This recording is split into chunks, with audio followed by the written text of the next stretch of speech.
A for loop allows us to execute a block of code repeatedly. They come in handy if you want the same code to run over and over again, each time with a different value. Let's take a look at an example to illustrate how for loops work. The objective of the for loop we create will be to output the values 0 to 10 on separate lines in our HTML document, as shown here.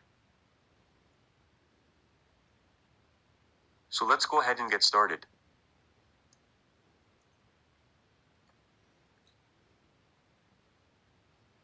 The first thing we need to do is declare the variable that will contain our initial values. We'll call this variable count. Now we can create our for loop. To do so, type the following block of code.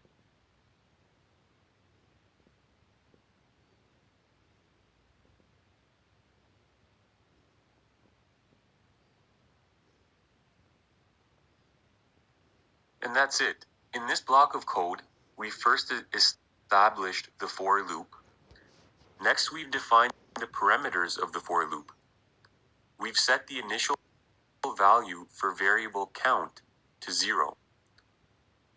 We then instruct the script that the value should increment by 1 up to a maximum of 10. The document.write functions simply output each value in the loop, separated by a line break. So let's go ahead and save this file and test it in our web browser to make sure it works.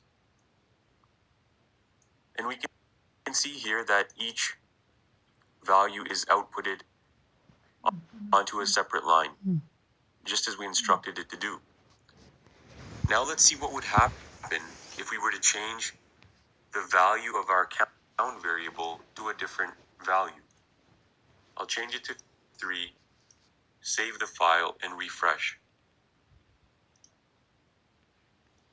Now we can see that our initial value starts at 3 and increments up to 10.